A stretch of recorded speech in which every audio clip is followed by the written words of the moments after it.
Bonjour à tous, moi c'est Manu de la chaîne Devenir Carreleur.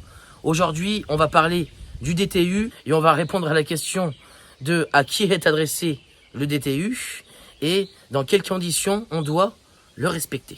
Que veut dire le DTU? Le DTU c'est document technique unifié. En somme c'est un document qui définit les bonnes techniques de mise en œuvre. Cette vidéo elle va servir à répondre aux nombreux commentaires que je reçois sous pas mal de vidéos ou en message privé, que ça soit par des particuliers qui rencontrent des litiges ou par des professionnels qui ont des doutes avec la bonne mise en œuvre de leurs produits. Le DTU, il est rédigé par plusieurs organismes, notamment le CSTB, Centre Scientifique Technique du Bâtiment. D'ailleurs, si demain vous avez un doute sur la réalisation d'un ouvrage, vous pouvez les contacter. En tant que professionnel, tu es obligé de respecter le DTU pour tout ce qui est marché public.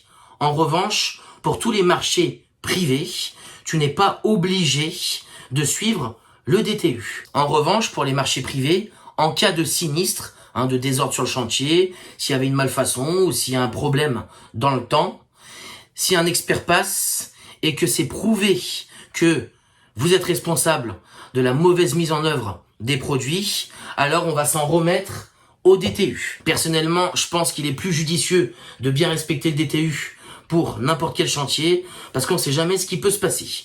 Je vais vous donner un exemple. Admettons, demain, vous posez du 60 par 60 en intérieur, et vous décidez de ne pas faire le double encollage, et vous n'utilisez pas une colle fluide. Tous les carreaux qui sont égales, d'accord, ou supérieurs à 30 par 30, vous êtes censé les double encoller, à moins d'utiliser une colle fluide. Attention, il faut bien que la mention fluide soit indiquée sur votre sac.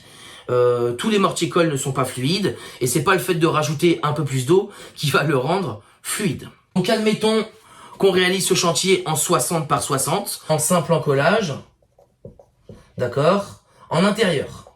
Vous faites votre chantier, donc là, vous respectez pas le DTU, Malgré tout ça, à la fin du chantier, votre carrelage, il sonne bien plein et le client, il est content. Demain, sur le chantier, il y a un problème, mais qui soit pas lié à votre travail. Un dégât des eaux, une maçonnerie qui a mal été faite, et que votre carrelage finisse par se décoller, ou par faire un mouvement, ou qu'il y ait des joints qui sautent, à cause de ce problème. Il y a un expert qui va venir et ils vont essayer de trouver la cause. Si, dans le lot, il y a que le carrelage qui a été imputé, on va se pencher sur le carrelage. L'expert, il va constater qu'il n'y a pas eu de double encollage qui a été fait sur le 60-60. Malgré que le désordre, il n'était pas de votre faute, ça va être votre faute à vous.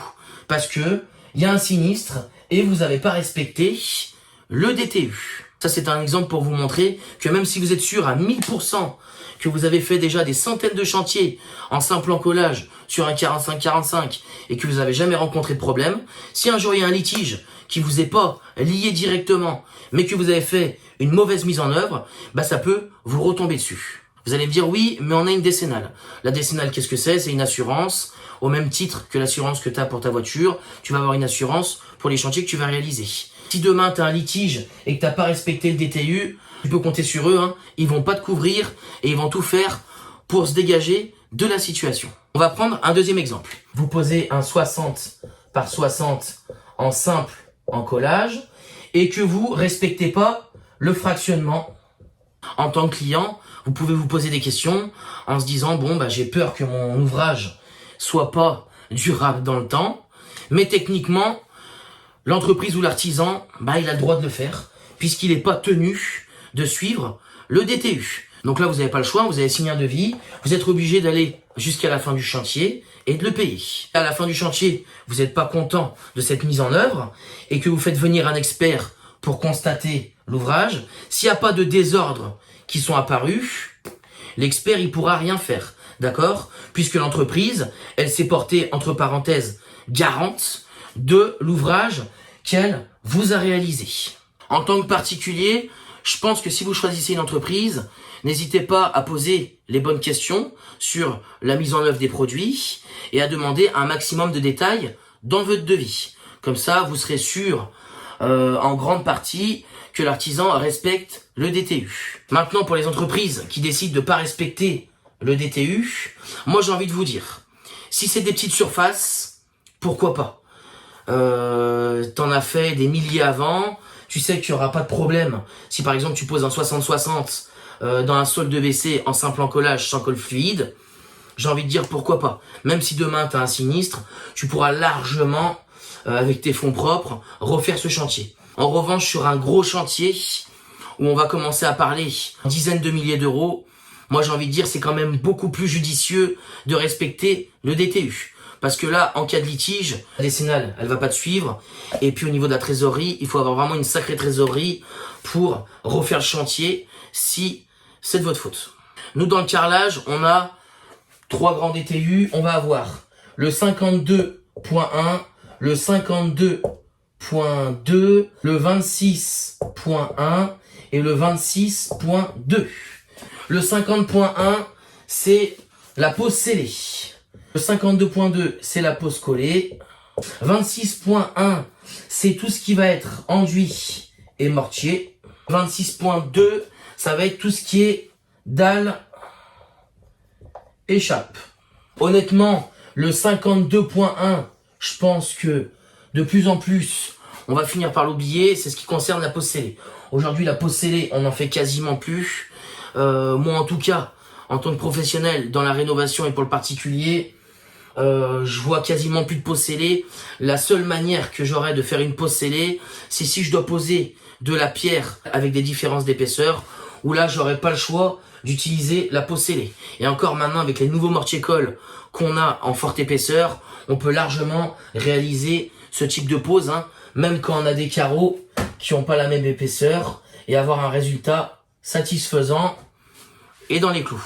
Alors c'est vrai qu'aujourd'hui, en tant qu'entreprise, c'est pas évident de se tenir parfaitement au DTU, puisque le DTU, il est payant. Donc, selon les modules que tu vas avoir besoin, tu vas payer le module. Là, pour ces 3 modules-là, t'en as facile pour 300 €. C'est à peu près une centaine d'euros par module.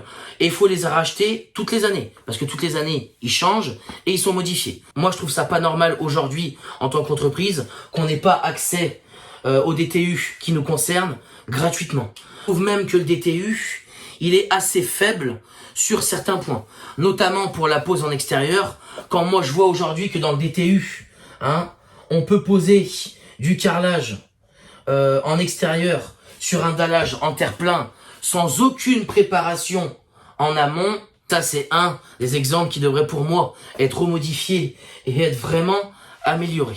Après, il y en a plein d'autres, mais on va pas rentrer en détail sur tous les points. Je vous ai fait plein de vidéos où je vous explique mon expérience. Alors, vous allez sûrement vous poser une question, c'est est-ce que toi, Manu, t'as toujours suivi le DTU? En 15 ans de carrelage, on va pas se mentir. Bien évidemment que ça m'est arrivé plusieurs fois sur plusieurs chantiers de pas respecter parfaitement le DTU. J'ai déjà posé du carrelage supérieur à 30-30 sans double encollage. J'ai déjà posé du carrelage avec la taille de joint qui était pas préconisée, donc des joints assez fins, etc. Après, comme je vous disais, t'es responsable de l'ouvrage que tu fais, donc la responsabilité, elle est pour toi. Si ton ouvrage, dans 10 ans, il est toujours là, écoute, t'as fait le bon choix. En revanche, si 2 ans après, t'as un sinistre, écoute, t'as joué, t'as perdu. Moi, je pense que le DTU, il est pas si compliqué que ça à suivre. Et moi, je pense qu'il devrait être aussi obligatoire pour les marchés privés. Il y a un seul problème qui est compliqué à gérer pour suivre le DTU, c'est la largeur des joints. Donc, dans le DTU, c'est bien dit que la pose à joint serré, c'est interdit. Donc, poser 2 carreaux à joint serré, ça, t'oublies, faut plus le faire. Donc ça, c'est normal. On a vu pourquoi. T'as des soulèvements en moins de 2, donc il n'y a pas de joint. Ça, c'est normal que ça soit interdit. En revanche, dans le DTU, c'est bien marqué que tous les carreaux que tu poses, tu dois avoir minimum 2 mm de joint. Et après, plus le format choisi va être grand, donc tout dépend du format que tu prends, plus le format de carreau choisi va être grand, plus tu vas devoir augmenter la taille du joint. On va dire que c'est un des seuls problèmes que je rencontre aujourd'hui avec le particulier, c'est de leur faire accepter la taille des joints. Voilà, bah écoutez, j'espère que cette vidéo vous aura aidé à comprendre un petit peu le rôle du DTU. N'hésitez pas à bombarder de pouces like et à partager cette vidéo à toutes les personnes qui pourraient se poser cette question. Et nous, on se retrouve très vite pour une nouvelle vidéo.